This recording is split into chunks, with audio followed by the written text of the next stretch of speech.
Hoje a mensagem é: para mim o viver é Cristo e o morrer é lucro. Inclusive hoje vamos sepultar algumas pessoas aqui. Alguns velhos homens, algumas velhas naturezas serão sepultadas. E a nova natureza, por esta vida, nós não precisamos nos preocupar. Jesus mesmo foi quem disse: aquele que quiser ganhar a sua vida, a perderá. Por quê? Porque Ele é totalmente responsável para preservar as nossas vidas. Quando nós desejamos fazer isso, a gente estraga o plano de salvação de Deus para nós. Então, quando você se rende e você diz: Senhor, eu sei que os seus planos são mais altos que os meus, que os seus caminhos são melhores que os meus, então a sua vida começa a passar pelo milagre diário. Deus começa a fazer, através de você, aquilo que só Ele faz. Por isso eu te convido a abrir a sua Bíblia em Filipenses, no capítulo 1, do versículo 20 ao 21.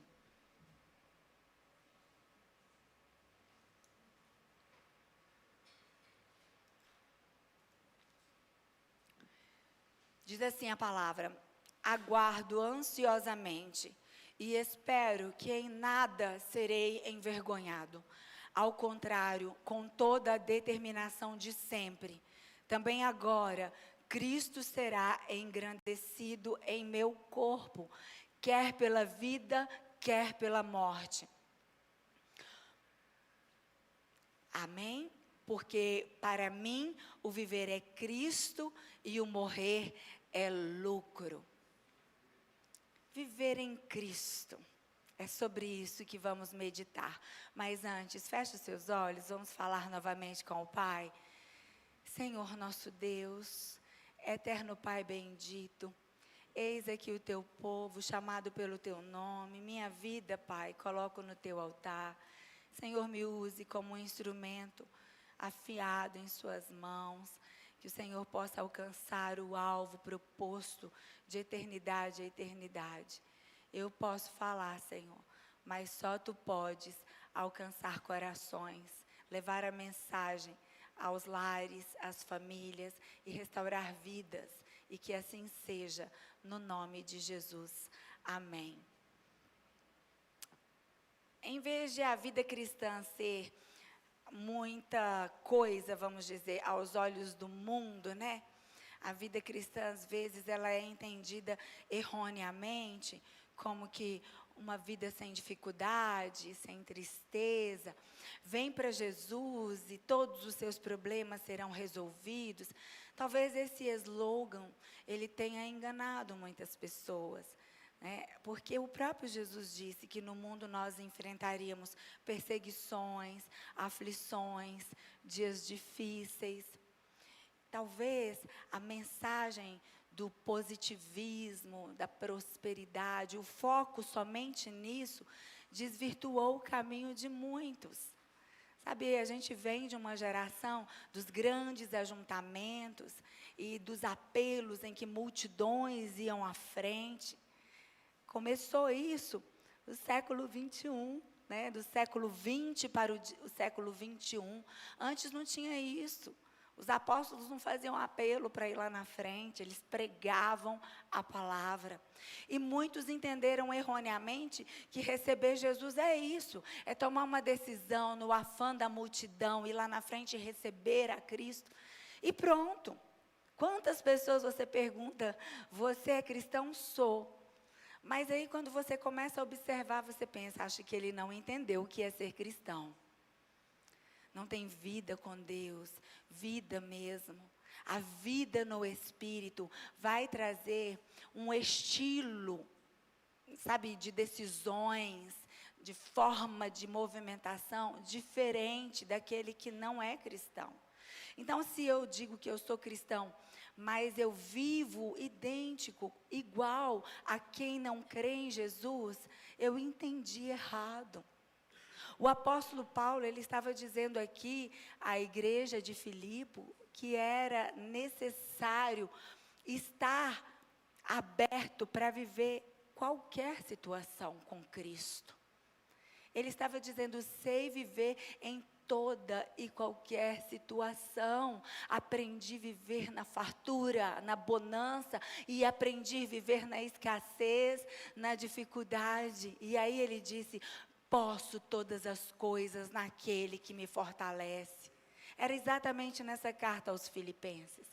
Ele estava falando para aqueles que precisavam viver a fé de fato. E estas palavras ecoam para nós. O que é a vida cristã para você? Será que ela é uma competição de quem sabe mais? De quem está mais afiado? Teólogos renomados? Quem vai ganhar o embate doutrinário? Será que a vida cristã é para quem chega primeiro? O alvo da vida cristã, será que é os altares da terra? O topo do mundo? Será? Que a palavra do Senhor nos diz que o alvo é Cristo. E o nosso alvo, ele viveu nessa terra 33 anos. Morreu morte injustiçada, foi sentenciado injustamente. Morte de cruz era morte de maldição. Para muitos era uma vergonha. Aquilo que seria uma vergonha e opróbrio se transformou em grande honra, porque as coisas de Deus não são óbvias. Sempre pare para pensar um pouco além do que está muito óbvio. Não sou mais eu que vivo, mas Cristo vive em mim. Essa é a expressão máxima da fé cristã. Não é você mais que vive. Lá no seu casamento não é mais você que decide. Cristo que vai decidir. Você já perguntou o que precisa ser feito? Você jovem, na escola, na faculdade, Cristo tem encontrado espaço para viver em você, nas suas rodas de conversa. Ele quer usar a nossa boca, os nossos olhos, os nossos ouvidos, o nosso abraço. Colossenses 3, de 9 a 14.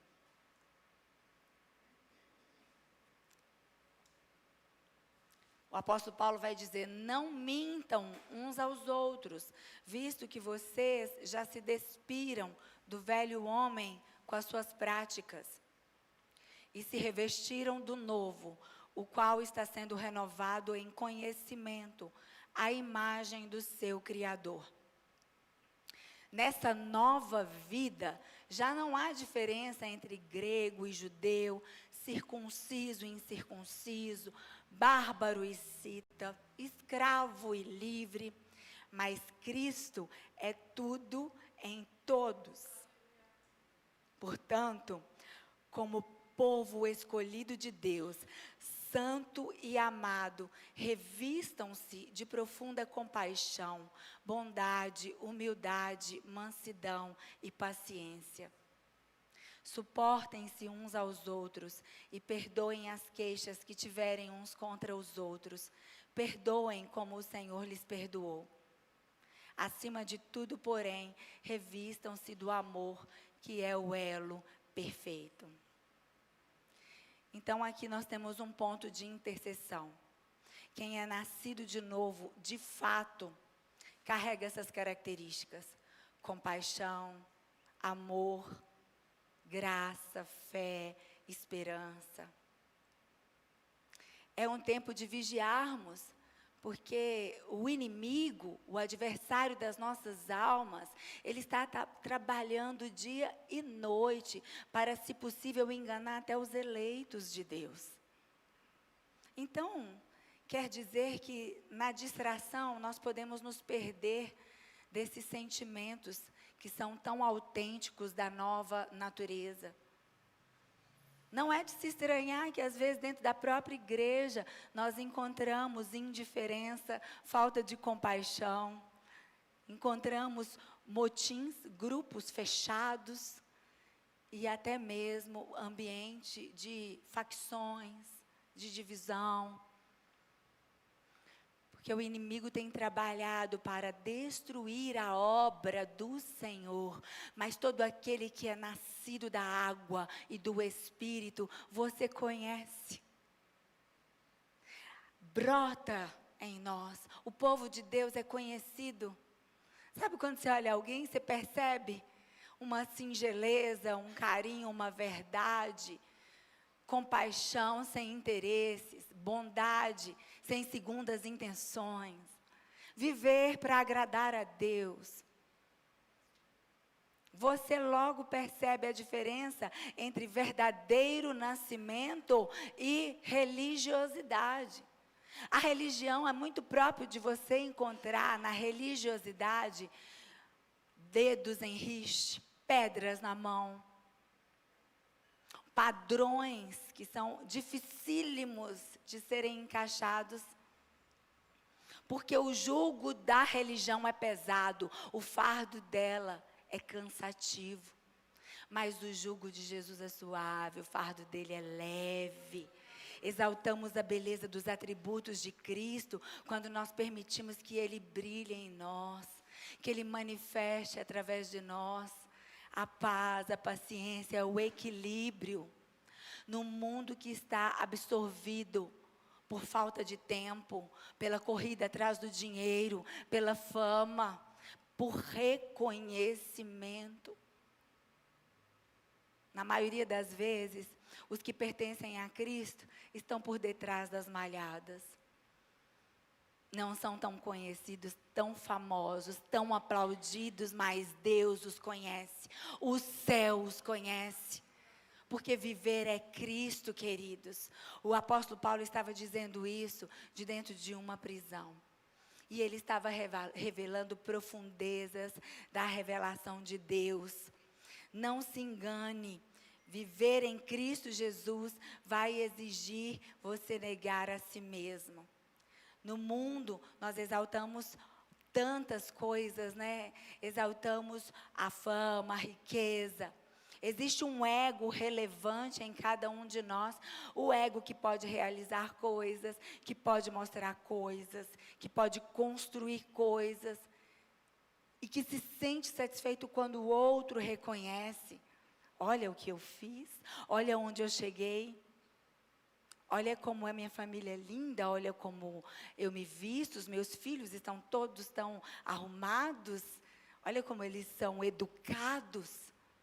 Isso às vezes a gente confunde com religião, quer dizer, com novo nascimento. A religião, a palavra na origem significa religare. É o homem se conectando novamente com Deus, e o único caminho para isso é Jesus. Só que a religião foi se desvencilhando de Jesus e colocando no lugar dele outros nomes. Jesus encontrou em seus discípulos a disposição de abrir mão de tudo para segui-lo. Renunciar a tudo é focar em Cristo. E hoje nós vamos falar também disso. Qual que é o foco da sua vida? O que tem ganhado a sua atenção durante os seus dias? Né? Imagina comigo que nessa mão aqui, ó, esteja Jesus, a soberania de Deus, o poder, a majestade, a santidade. E nessa aqui, sua vida, suas memórias, o que as pessoas te fizeram, seus anseios, seus sonhos, também seus problemas, suas desilusões. E aí, o que é que você medita todos os dias?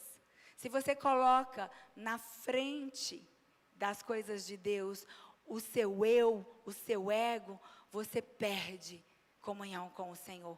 Você perde o que Ele tem para te dar, porque você ofusca.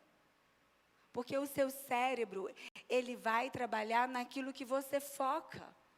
Você tem focado nos seus problemas achando que isso vai solucioná-los? Engano, não vai. A palavra do Senhor diz que os problemas vêm e vão, e que o justo pode passar por muitos, mas Deus os livrará de todos. Mas o que é o justo na terra? O justo escolhe focar no Senhor. Ele escolhe focar no Senhor. Jesus, que bom que o Senhor habita em mim. Jesus, que bom que hoje eu acordei, que estou vivo. Que bom que eu tenho o Santo Espírito para me consolar nas minhas aflições, para me ajudar nas minhas lutas. Focar em Deus, ter tempo para adorar a Deus, ter tempo para meditar na palavra de Deus.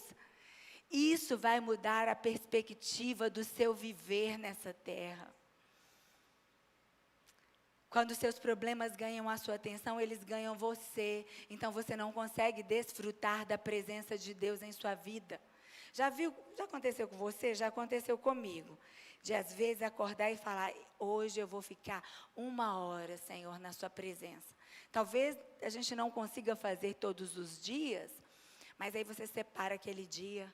E exatamente nesse dia, você está lá orando, você pensa em 1000 problemas, daí a pouco a campainha toca, o interfone, o telefone, para que a alma esteja atribulada, confusa. Se tem uma coisa que Deus gosta, que Deus deseja ver em nós, é fé, é confiança. A palavra do Senhor diz que os que esperam no Senhor renovarão as suas forças, eles não se cansarão, voarão como águias. A Bíblia também diz que desde a antiguidade nunca se viu e nem jamais se ouviu de um Deus semelhante ao nosso. Sabe por quê? Ele trabalha por aqueles que nele esperam. Você espera em Deus? Ou você tem esperado um retorno daquela pessoa? Vivemos em dias de tanta aflição que as pessoas não aguentam esperar uma resposta um pouco mais demorada. Já fica triste, aquilo ali já é uma afronta, uma desonra. Se for esperar, espera em Deus, porque Ele não vai te decepcionar. Espera naquele que é fiel. Porque quando você foca em Deus, quando você diz, Jesus, que bom que você habita em mim, Ele governa e faz tudo perfeito em seu tempo. Cristo em nós muda a nossa forma de enxergar a vida. Guarda isso para você. O que ganha a sua atenção, ganha você. Ei, Jesus todos os dias quer a sua atenção. Não porque Ele necessite, mas porque Ele sabe que à medida que você o contempla, você se torna mais parecido com Ele. Deus nos fez assim.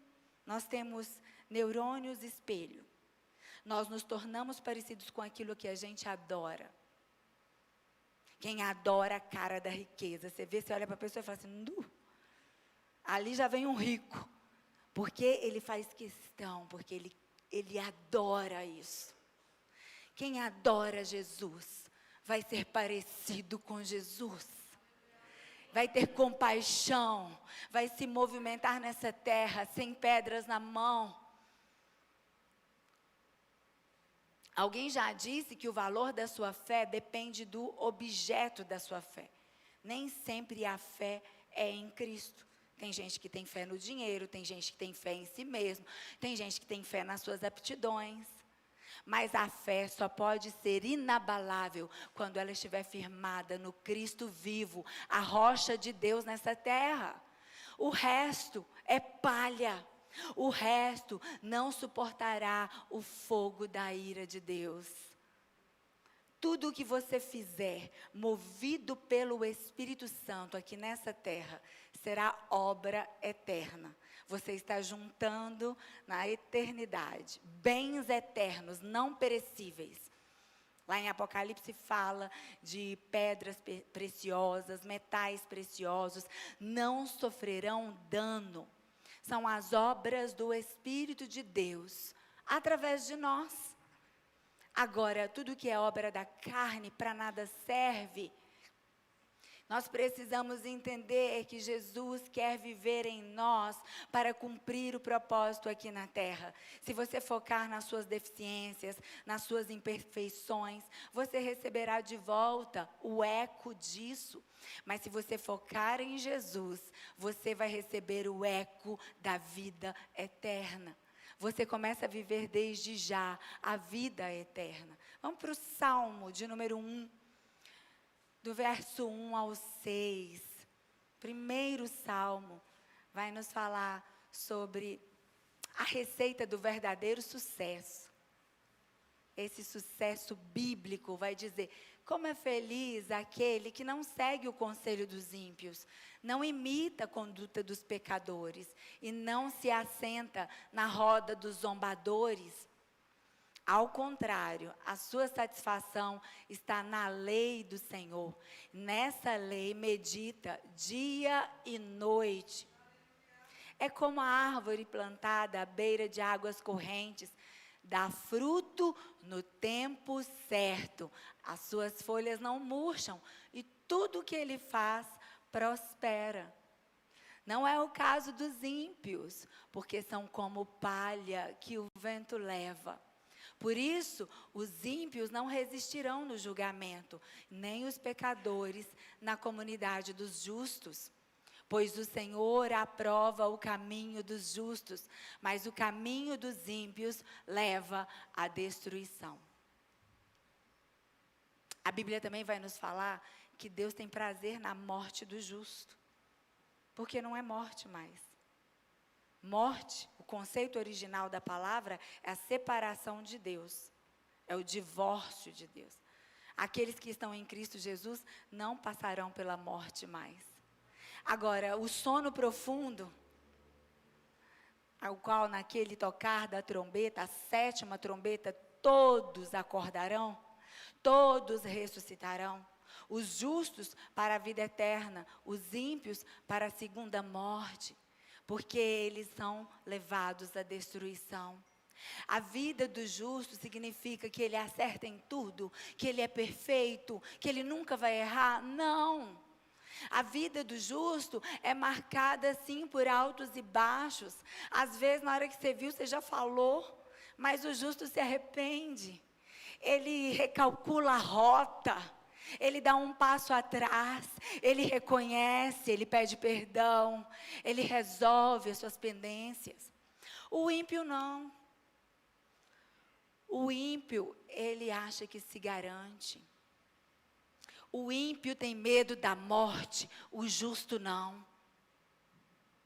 Há poucos dias vimos imagens fortíssimas de um homem norte-americano matando uma ucraniana dentro de um metrô.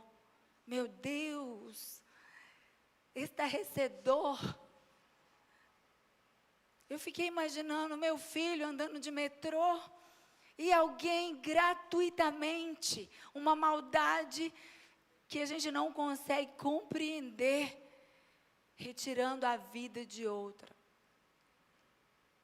Quando ele ouviu ali, no processo de julgamento, que haveria possibilidade de pena de morte, houve desespero.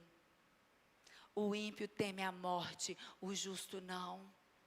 Porque na morte do justo, quem vem buscá-lo é o próprio Senhor, aquele que venceu o Sheol.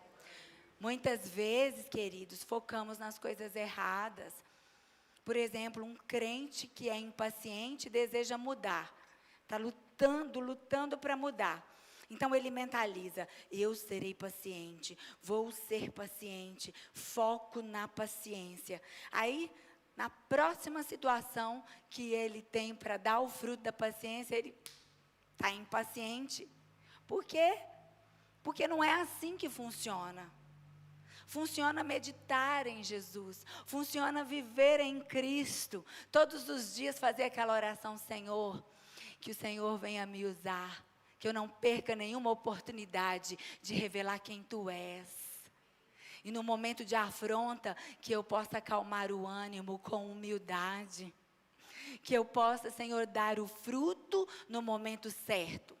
Dar o fruto não quer dizer que você sai carregadinho de fruto, que nem uma árvore, né? Todo carregado de fruto maduro, não. No momento exato, o fruto do Espírito você vai dar. Por quê? Porque você está cheio do Espírito.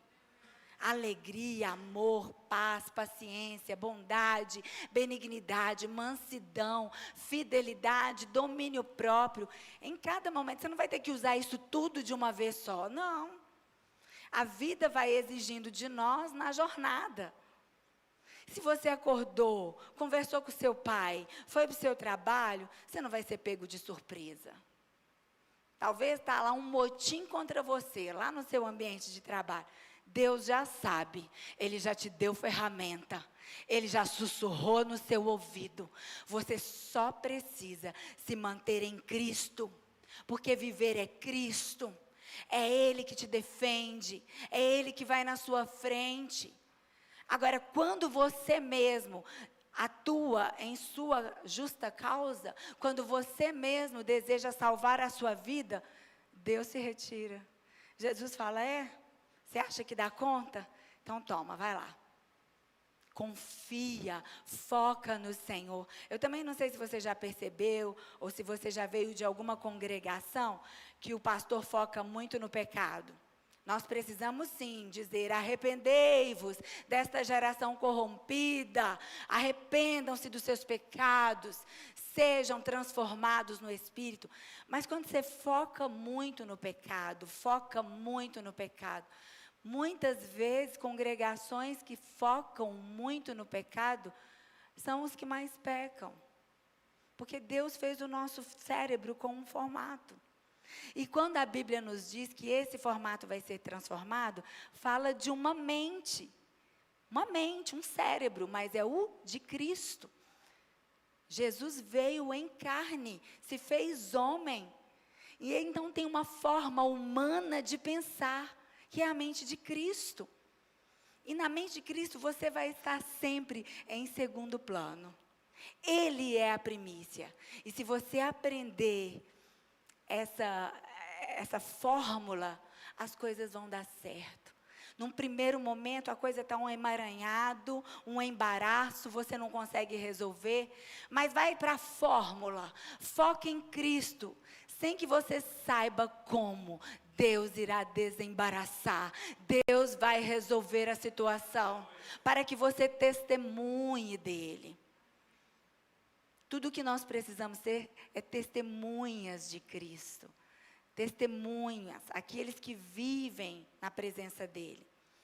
Eis a diferença entre o povo que morre no deserto e o povo que alcança a terra prometida. O povo que morreu no deserto focou na escassez. Os alhos do Egito. Esse maná todo dia a mesma coisa. E como é que vai ser? Não está brotando água? De onde que nós vamos beber a água? A água está amarga. É só elegendo o furo. Será que você é assim?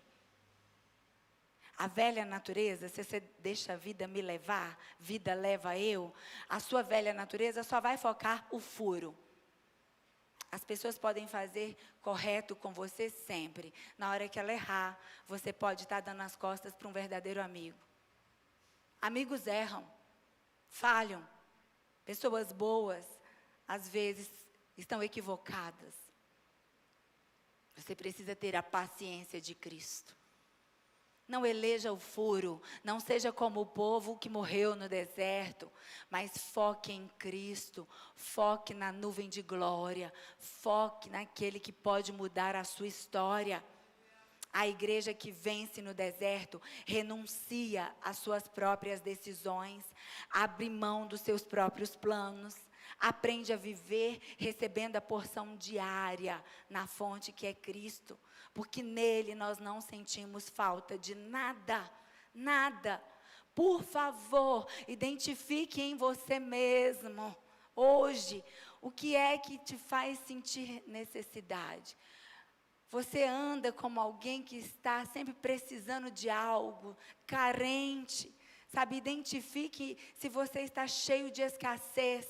E você descobrirá que quando você fica com essa sensação de que lhe falta algo, então vem a sua alma te oferecer uma bandeja com os seus pecados prediletos.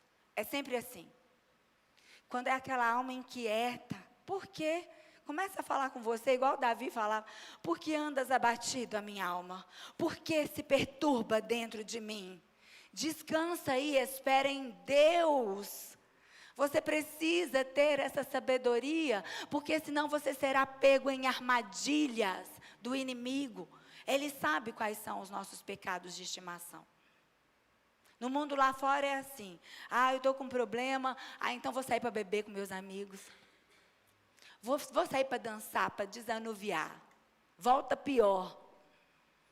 Estava com um demônio, volta com 7.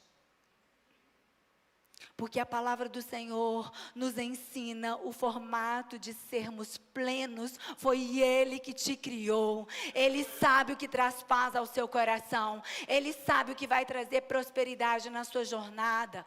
Satisfação em Deus. Aquietai-vos e sabei que Ele é Deus. O pecado é um estímulo interior de insatisfação. É um barulho. Então, nesses dias de tantas vozes, você escuta uma coisa ali, depois escuta outra coisa ali, depois escuta outra opinião, e no meio desse turbilhão, você se sente cansado, perdido e abatido. Ouça a voz do Senhor. É possível eliminar da sua vida interior o barulho, sabia? É simples. Troca esse barulho pelo cântico novo do Espírito Santo. Então cante, adore, regozije, louve ao Senhor. Isso sim é satisfação. Estar satisfeito em Deus é não sentir falta de nada. É dignamente dizer: o Senhor é o meu pastor e nada me faltará. Todos os dias você vai receber o que é necessário para viver aquele dia. Por que você está preocupado? Meu Deus, uma coisa que pode ser que aconteça daqui meses. Mas você já está preocupado, não vai adiantar. Talvez aquilo que você está preocupando nem vai acontecer. E aquilo que nem passou pela sua cabeça é o que virá. Deus quer nos preparar para estarmos inabaláveis diante de todas as circunstâncias. Estar em Cristo é estar inabalável diante da própria morte. Porque o viver é Cristo e morrer é lucro. Como é que o apóstolo Paulo chegou a essa conclusão? Porque a morte para nós, queridos, significa chegar em casa. A morte para nós é alcançar aquilo que olho nunca viu, ouvido nunca ouviu e nunca já chegou no coração de homem algum. A plenitude em Deus, festa, coisas maravilhosas, o reino totalmente sem maldade, sem morte, sem dor. E Jesus pode te fazer essa pergunta: como que é que você está? Como que é que está a sua alma? Porque de fato todos nós moramos na vila da alma. Sabe o que isso significa? O lugar onde verdadeiramente moramos é dentro de nós. Você pode morar na casa mais bela, no lugar mais lindo do mundo. Você pode ir para o lugar mais badalado. Se dentro de você não há paz, você não é feliz. Não à toa, o nosso Senhor e Salvador, um dos nomes dele é Príncipe da Paz. Ele estabelece uma paz que excede a todo entendimento. Não vai importar tanto com o que está fora, mas com o que está dentro. E essa paz que está dentro vai pacificar o que está fora. Vamos para Gálatas 2, 20. Redobre a sua atenção. Estamos caminhando para o final da mensagem. E Jesus pode te fazer essa pessoa interiormente livre. Livre de ansiedade, livre do medo, livre de tantas doenças na alma, livre de condenação, livre das síndromes desta era. Olha o que diz ali: fui crucificado com Cristo, assim já não sou eu quem vive, mas Cristo vive em mim. A vida que agora vivo no corpo, vivo-a pela fé no Filho de Deus, que me amou e se entregou por mim. Simples assim. A vida que agora você vive habitado pelo Filho de Deus. Você vive essa vida de modo que ela é exclusivamente pela fé. E Jesus revelou o amor de Deus, renunciando toda a relevância. ele foi tentado a ser relevante. Logo ali nos 40 dias de jejum. Quem está fazendo conosco aí, ó, 40 dias, amém? Hoje nosso 35º dia. Só falta uma semana, hein? Jesus, pensa comigo, não está fácil para a gente. Mas nós não estamos ficando o dia inteiro sem comer. A gente está tirando parte do dia. Você pensa, Jesus ficou 40 dias sem comer nada. E ao final do jejum, ele foi tentado a ser relevante. Oh, tu és o Filho de Deus. Então, seja relevante. Transforma essas pedras em pães. Olha que relevância. Mata a sua própria fome e de tantas outras. A gente precisa de ter discernimento para não sermos enganados facilmente. Tanta gente querendo ser relevante. Tanta gente querendo fazer as mesmas coisas para serem reconhecidos como relevante. Pois o Todo-Poderoso, Criador dos céus e da terra, o nome que está acima de todo nome, renunciou à sua relevância. Ele se reduziu a um judeu pobre, jejuando, se preparando, porque ia começar um ministério e precisava daquele preparo. Depois de ter sido batizado, ele foi levado pelo Espírito ao deserto, tendo saído de lá no poder do Espírito. E nós aqui achamos que estamos cheios do Espírito, que somos tão relevantes e que somos melhores que os outros. E que até podemos receber algum reconhecimento, que nada. O mundo secular lá fora está dizendo que esse é o caminho, mas a voz do Espírito está dizendo: ei, não pense muito sobre você. Diminua, vai baixando, vai aceitando as afrontas, calado, vai sofrendo, deixa a lágrima escorrer no rosto. Deus está colhendo cada uma delas, e toda vitória tem que passar pelo tempo da prova. Toda honra que Deus tem para te entregar vai ter que passar pelo tempo da desonra. Porque assim o nosso ego é testado. Se esse ego morreu ou se ele ainda está buscando ser relevante. Porque lá fora, as pessoas estão dizendo: nós podemos cuidar de nós mesmos, não precisamos de Deus e muito menos da igreja. Ah, você precisa ser relevante em alguma coisa. Para o mundo, o problema não é falta de fé, mas é falta de relevância, de competência. Então, se você está doente, você precisa de um bom médico. Se você tem problemas jurídicos, sua vida está confusa, cheia de embaraço, você precisa de um bom advogado. Se você está em guerra, precisa de bons conselheiros. E você precisa, então, mudar as coisas na força do seu braço. Mas a palavra do Senhor está nos dizendo que a história é completamente diferente disso. Há uma necessidade de um amor verdadeiro. Por trás de todas as grandes realizações do nosso tempo, há uma correnteza profunda de desespero. Pessoas cheias de títulos, de relevância, mas desesperadas dentro delas. Com medo de tudo. Enquanto a eficiência e o controle são grandes aspirações da nossa sociedade, a solidão, o isolamento, a carência, relacionamentos arruinados, divórcio, tédio, sensação de vazio, depressão, profunda sensação de inutilidade, têm enchido os corações de milhões de pessoas no mundo inteiro. Gente, até as crianças antigamente, elas se realizavam brincando de boleba, soprando uma pena, uma soprava, era brincadeira dos meninos na rua.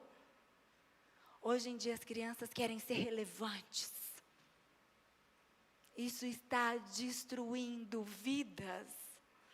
Pessoas se comparando o tempo todo, querendo ser aceitas, seguidas. Enquanto tudo isso está desnorteando a humanidade, há um clamor que não cala dentro de cada um de nós. Será que tem alguém que me ama? No fundo, Será que tem alguém que me aceita como eu sou? Por isso que a gente começou o culto falando, é tão bom estar num lugar em que a gente sente isso, há um vislumbre do céu. Nós sabemos que não somos perfeitos, sabemos que ainda tem muita coisa para melhorar, mas ainda assim, há em nosso meio uma unção de graça, de favor, de amor, daquele que nos restaura. Há alguém que quer ficar comigo, há alguém para me fazer companhia quando eu estou com vontade de chorar. Será que tem alguém que eu posso me abrir, que não vai me enganar, me trair? Dentro de todos nós, o anseio é esse. Neste ponto, nós somos iguais. O nome desta pessoa é Jesus. O nome dele é Jesus. Vamos para Lucas 7, de 20 a 23.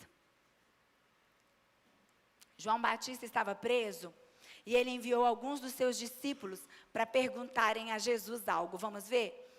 Os discípulos, então, dirigindo-se a Jesus, àqueles homens, eles disseram: João Batista nos enviou para te perguntarmos, és tu aquele que haveria de vir ou devemos esperar algum outro?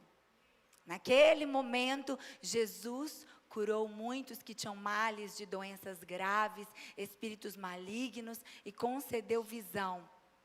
Está em Lucas, você passou para o 21? Então, ele respondeu aos mensageiros, voltem, olha a resposta de Jesus, voltem e anuncie a João o que vocês viram e ouviram.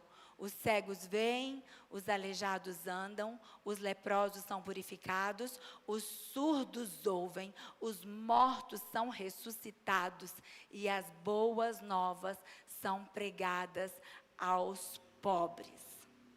E feliz é aquele que não se escandaliza por minha causa. A Bíblia nos revela duas vertentes para quem conhece a Jesus. Para alguns, Jesus vai ser a pedra angular. Essa pedra era usada nas construções de antigamente. Aquela pedra que dava base de sustentação, fundamento para toda a construção. Mas a Bíblia também diz que para outro tipo de gente, Jesus seria pedra de tropeço. E aqui nesse último versículo, põe para mim de novo, Lucas 7. No 23, Lucas 7, 23. Aqui ele diz que feliz é aquele que não se escandaliza por minha causa. É como se Jesus estivesse dizendo, feliz é aquele que eu não sou pedra de tropeço para ele. Porque uma coisa é, às vezes, você vivendo Cristo, servindo a Ele, tropeçar num pecado. Tem saída, é só você se arrepender que tem salvação. Falou algo errado, cometeu um ato que ofendeu alguém, peça perdão, o sangue de Jesus é suficiente para te limpar e para que você esteja perdoado de todo o pecado. Agora, o problema é quando nós tropeçamos nas coisas genuínas de Deus. Porque talvez a gente vislumbrou que Ele fosse fazer de um jeito. A gente desenhou no nosso projeto uma dimensão e a gente não abre mão daquilo. As nossas sombras, né? A gente louvou isso aqui, importa que Ele seja maior do que toda sombra que a gente projetou. Jesus pode ser pedra de tropeço para aquele que acha que as coisas são como a mente dele projetou. Saiba você que Deus é grandioso. Ele faz novas todas as coisas. Ele pode sair do padrão. E Jesus estava falando isso porque próprio João Batista estava numa crise de fé. Todos nós vamos passar em algum momento por crises na nossa fé. Porque o mundo nos mostra um cenário desfavorável à fé. Por isso que ela é a firme convicção das coisas que se espera, das coisas que não se veem. A nossa fé não está embasada nesse mundo, mas no céu, no reino, na glória. Mas aí Jesus, para confrontar e sanar a crise de João Batista, ele manda a resposta: os cegos veem, os coxos andam, os leprosos são purificados, os surdos ouvem, os mortos são ressuscitados. Jesus está dizendo: ei, observa. Talvez você se sinta frustrado, mas que eu não seja pedra de tropeço na sua vida. Observe, porque quando eu fecho uma porta, eu abro uma janela. Quando eu digo não ou te digo espera, é para a sua própria proteção. Não saia atropelando as coisas. Não passe o carro na frente dos bois. Viva em Cristo, satisfeito nele. Saiba viver no tempo dele. Esses sinais estão para nós. Isaías 35, de 5 a 6, e Isaías 61, 1, nós não vamos ler agora, mas você pode depois ler na sua casa. Aqui o profeta descrevia exatamente as marcas do nosso Messias. Não duvide, procure, investigue. Ele é Deus, Ele voltará. Ele salva perdidos, Ele perdoa pecadores, Ele pode te dar uma vida nova hoje. Ele pode ser pedra, rocha de edificação para a sua história. Em outras palavras, Ele está dizendo: feliz é aquele que escolhe edificar sobre os meus princípios. Amém? Às vezes, assim como João, também nos enchemos de expectativas, ficamos com tantas dúvidas e não entendemos os caminhos de Deus. Mas Jesus nos lembra que não precisamos de respostas fáceis, diretas, mas precisamos olhar para as evidências. Esteja atento aos sinais. Deus está te dando sinais. Esteja focado nele e você não perderá o tempo da visitação.